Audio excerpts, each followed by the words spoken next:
Ever feel like someone just stopped seeing your worth? Like one day you mattered and the next, you were background noise. Not because of something you did, not because you changed, but because they started paying less attention. And somehow, you became easy to ignore. It doesn't usually happen all at once. First, they cancel plans without rescheduling. Then the replies start coming slower, shorter. The energy shifts, but they won't admit it. You start to notice they laugh a little less, look at you a little differently. And when you go quiet, they don't even ask why. It's subtle, but it's heavy. And before you know it, you're questioning yourself instead of the imbalance. You wonder if you're being too much, too sensitive. You try harder, thinking, maybe if you just show up a little more, love a little louder, they'll come back to how they used to be. But here's the thing. You don't need to beg someone to recognize your value. You don't need to bend, break, or shrink just to stay visible in someone else's blurry vision. That constant need to prove yourself. It's exhausting. It keeps you stuck in places where you're only half seen, half heard, and barely held. There comes a moment, though, a quiet but powerful one, where you decide you're done proving, done performing, done pouring into people who don't have the capacity or willingness to pour back. That's where everything shifts. Because when you stop chasing recognition, you make room for respect. When you stop trying to be enough for the wrong ones, you attract the right ones by simply being yourself. This isn't about cutting people off with bitterness. It's about choosing peace over performance, clarity over confusion, value over validation. If you've been feeling invisible lately, like your effort goes unnoticed, your care unmatched, know this: you're not alone and you're not crazy. Sometimes we give so much that people forget it's a gift. This is your reminder. Your love, your time, your energy. They're not unlimited. They're not owed to people who treat them like background noise.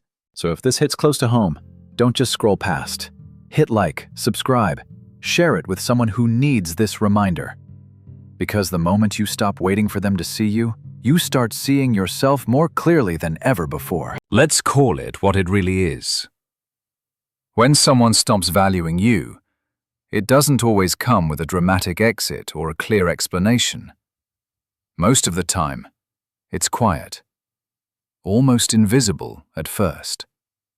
It's the shift in tone, the shorter replies, the conversations that feel like tasks instead of connection. And at first, you give them the benefit of the doubt. You tell yourself they're busy, tired, overwhelmed. But deep down, something starts to ache. Because you remember how it used to be, how their eyes used to light up when you entered the room, how they used to notice the little things, your mood, your silence, your effort. Now, you're an afterthought, a convenience. That best friend who once called you after every milestone now barely texts back. That partner who used to hold your hand, like they meant it, now recoils, distracted. That colleague who praised your ideas now skips over your voice in meetings. And slowly, your mind turns inward. You question yourself. Did I change? Did I do something wrong? But here's the uncomfortable truth. Sometimes we teach people to treat us as optional, because we show up like we're permanent. We give too much, too soon, too often. Not out of weakness, but out of a quiet hope that our consistency will earn us loyalty. We accommodate to the point of erasing ourselves. We adjust to their moods. We tiptoe around their discomfort. We carry their emotional weight on our backs, while ours goes unnoticed. All because we confuse love with labor, affection with endurance, and attention with approval. But here's the real kicker. When you keep giving without pause, your presence becomes assumed, not treasured, not even acknowledged, just expected. What once felt like a gift starts to look, to them, like a given. And when you finally step back, just a little, just enough to breathe, you're met with indifference. Not curiosity, not concern, Just silence. That silence says more than words ever could. It tells you exactly where you stand. So hear this clearly. You were never asking for too much. You were simply giving to someone who stopped recognizing the value in what they were receiving. And you deserve so much more than that. You deserve reciprocity, enthusiasm, presence. You deserve to feel chosen, not just accepted out of routine. This isn't about resentment. It's about realization.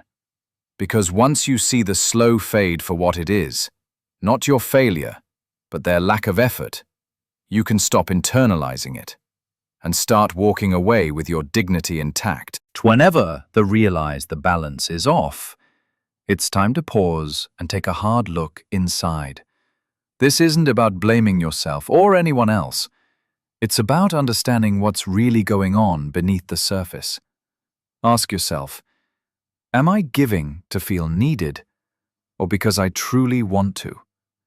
Have I mistaken keeping the peace for putting my needs aside? Is fear holding me back from asking for what I deserve? Recognizing these patterns is powerful. It's like flipping on a light in a dark room. You see things clearly for the first time. That clarity makes it possible to break free from old habits. Instead of trying to prove your worth, start living it. Let go of parts of yourself that only exist to please or appease others. When you stop waiting for validation from someone else, you reclaim your power. And the person who truly matters in this whole situation is you. Your worth isn't defined by anyone else's actions. It's yours to claim and protect. Taking this step isn't always easy. It requires courage to stand firm in your value, especially when you've been overlooked for so long. But every time you choose yourself, you build a foundation that no one can shake. This is the beginning of a new way, where respect and care come from both inside and outside. When we talk about boundaries, it's easy to think of them as walls that push people away. But really, boundaries work more like filters. They keep what nourishes you close and gently let go of what drains your energy. Setting limits is a way of saying, I care enough about myself to protect my peace. It's about recognizing that your time and energy are valuable, and you don't have to stretch yourself thin just to please others. You might start by saying no to things that don't feel right, or asking for a little space when you need it. Maybe it's telling someone, I can't take that on right now, or being honest about how certain actions affect you. At first, this can feel awkward, or even selfish, especially if you're used to putting others first. But it's actually an act of respect. Respect for yourself and for your own needs. Learning to hold your boundaries steady takes practice. People may not immediately understand, especially if they're used to you always saying yes. Some might resist or test those limits. But your job isn't to convince them. It's to remain consistent. By standing firm, you're teaching others how to treat you, and more importantly, you're showing yourself what you're willing to accept. The right people will respond positively to your boundaries. They'll appreciate your honesty and respect the space you create. Those who don't value your limits reveal their true colors, and that's a kind of clarity you need. Letting those relationships fade can be tough, but it makes room for connections that honor and uplift you. Boundaries aren't just about protecting yourself from others. They're about building a stronger relationship with who you are. Each time you say no to what drains you, you say yes to your own well-being. That steady commitment to self-care becomes the foundation for healthier, more balanced relationships, ones where respect isn't negotiated, but given freely. There's something deeply uncomfortable about letting go, especially when you've held on for so long. But sometimes the tightest grip isn't strength, it's fear. We often stay in relationships or situations because they're familiar, not because they're good for us. Maybe we confuse closeness with safety. Maybe we think proximity will fix what distance never could. But emotional nearness isn't always nurturing. Healing begins when you allow space. And I don't just mean cutting someone off or deleting their number. I mean making space in your heart, giving yourself room to breathe, think, and feel without constantly managing someone else's emotions. Detachment doesn't mean you stop caring. It means you choose how much of yourself you give and to whom. You stop chasing validation from people who only notice your absence when they need something. Instead of overthinking their silence or replaying conversations, you redirect your focus. You begin to observe rather than absorb. You start responding, not reacting. That's the shift. Less emotional chaos, more intentional peace. And in that quiet, you notice things you couldn't see before. All the tiny ways you were bending, shrinking, overfunctioning, just to keep the connection alive. You realize love isn't supposed to drain you. It should expand you. Choosing yourself might feel like loss at first. There's grief in the space where their presence used to be. But slowly, that space fills with something stronger, self-trust, the kind that whispers, "You're not too much. You just stopped accepting too little." As you detach, clarity returns. You begin to see who truly shows up with care and who was only around because of how much you gave. That's when you stop begging for crumbs and start preparing a seat at your own table. Because here's the truth. The right people won't require you to chase them. The right energy won't make you question your worth. And sometimes, the most powerful kind of love is the kind you finally give back to yourself. This is the part no one talks about enough. After the detachment. After the hard goodbyes and uncomfortable silence comes the rebuild. And no, it's not instant. It doesn't start with a grand plan or some dramatic transformation. It usually begins quietly. Maybe it's just you, alone in your room, realizing you've got time again. Time you used to spend chasing or fixing or waiting. At first it feels strange, but then something shifts. You get a little more intentional. You ask questions you used to avoid. What lights me up? What do I want to do just for me? Rebuilding starts when you stop outsourcing your joy. When you stop measuring your worth based on someone else's approval. You look in the mirror and start focusing on what you can grow, not what you lost. Some days, that might mean something as small as drinking water, stretching, or taking a walk without your phone. Other days, it might mean rewriting old narratives, like "I'm hard to love" or "I always get left behind." You begin challenging those thoughts, not all at once, but enough to weaken their grip. Then slowly, the version of you that had been buried, under pressure, guilt, expectations, starts to surface again. The laughter comes back, your focus returns, and so does your fire. You stop explaining your choices. You stop feeling guilty for taking up space. And without even realizing it, you start creating a life that actually feels good to wake up to. It's not about becoming unrecognizable. You're not trying to be someone completely different. You're becoming clearer, sharper, brighter. The goal isn't revenge or proving someone wrong. It's peace. It's alignment. It's showing up for yourself in a way you never thought you could. People might notice the shift. They might even try to come back. But by then, you won't be standing where they left you. You'll have moved forward. Not bitter, just better. This stage is about owning your peace without needing to explain yourself. You stop writing long justifications or feeling the need to defend your decisions. Instead, your actions begin to speak louder than any words ever could. Taking up space becomes natural and unapologetic. There's no need to shrink or hide to make others comfortable. This newfound confidence changes how you carry yourself. It's quiet, steady, and unmistakably powerful.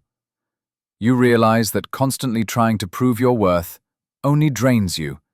Instead, choosing silence can be the strongest form of resistance.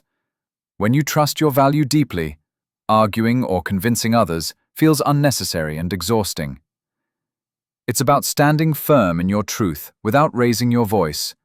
This calm strength attracts people who respect you naturally and filters out those who don't. You don't need to convince anyone to see your worth. It shows in how you live your life. At this point, the energy you give off shifts. People notice the difference Even if they don't say it aloud, they sense your boundaries, your quiet confidence, and your refusal to settle for less. Choosing peace over chaos means you no longer get caught in needless debates or emotional battles.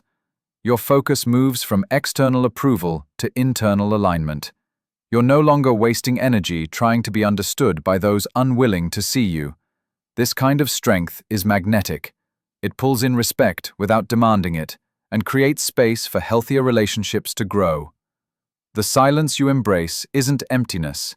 It's a full, rich space where your worth thrives without interruption. When it comes to letting go, most people think it means giving up, or not caring anymore. But that's not the case at all. Letting go is actually a sign of maturity. It's about learning to care from a healthier distance, where your heart stays intact and your peace remains unshaken. You might still feel love or concern for someone, but it's no longer mixed with desperation or neediness. Instead, there's a quiet strength in knowing you don't have to chase after their approval or wait around hoping they'll change. This shift frees you from constant struggle. It stops the exhausting cycle of trying to bend or twist yourself to fit someone else's expectations. You breathe easier when you accept that some people just won't meet you where you are, and that's okay. Choosing to release the grip on relationships that drain you creates space for growth. It allows new energy to enter your life. Energy that lifts you up instead of weighing you down. What's meant for you doesn't require sacrifice of your self-worth. Real connections come with respect and balance. When you trust this truth, you stop clinging to what's unhealthy and start embracing what feels right. The ones who truly value you will recognize your boundaries and meet you halfway. Those who don't, their departure isn't a loss, it's a necessary clearing. This space, it lets you focus on what matters, your well-being, your happiness, and the people who genuinely see your worth. In the end, letting go isn't about turning your back on love. It's about loving yourself enough to step away from what no longer serves you. Coming back to yourself after everything feels like stepping into fresh air. It's not an overnight change or a sudden fix. More often, it begins with small moments. Quiet mornings when you finally notice the peace inside you. Or evenings where you feel content just being alone. At first, there might be a strange mix of relief and uncertainty. You're free from the chaos, but the silence can feel unfamiliar. That's okay. It's in these spaces that real healing happens. You start paying attention to what truly makes you happy, instead of what you thought you should want. Exploring your own interests again becomes exciting. Maybe you pick up hobbies you'd put aside, or try something completely new. It's about reconnecting with the parts of yourself that got lost in the noise of trying to please others. Self-care takes on a whole new meaning, not as a guilty indulgence, but as a necessary act of respect. Simple things like getting enough rest, eating well, or just breathing deeply are no longer afterthoughts. They become daily commitments. Your mindset shifts too. Instead of looking outward for approval or validation, you begin trusting your own voice. The doubts and what-ifs lose their grip, replaced by a quiet confidence that grows stronger every day. You start setting clear boundaries, not as walls to keep people out, but as guidelines to protect your peace. Saying no becomes easier, and you stop apologizing for valuing your time and energy. This respect for yourself changes how others treat you too. Old stories about who you are or what you deserve begin to fade. You rewrite those narratives with kindness, replacing "I'm not enough" with "I'm learning and growing." That shift opens space for joy and self-compassion. Sometimes the journey back to yourself means letting go of relationships that no longer serve you. Though that can hurt, it makes room for connections that honor and uplift your true self. Each step you take towards self-awareness and self-love builds a foundation for a life filled with purpose and meaning. You become more aligned with your values, clearer about what you want, and stronger in your truth. This return to self isn't about isolation or selfishness.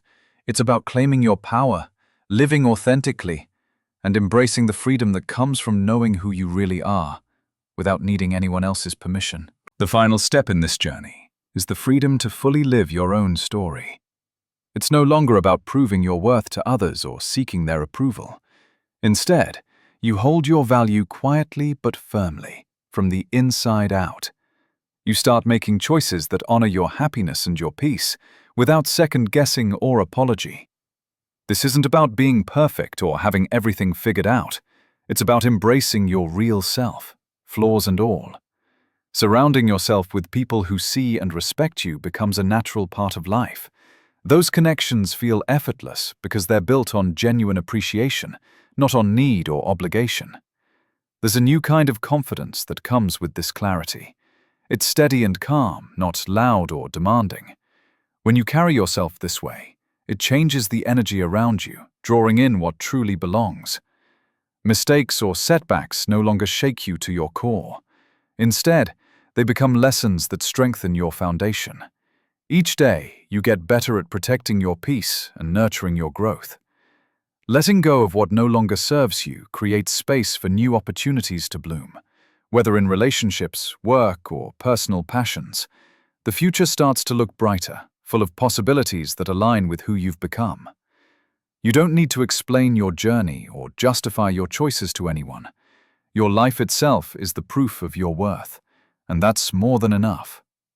At last, you stand grounded in your truth, ready to face whatever comes next with grace and strength. This is the power of knowing your value and living it without hesitation.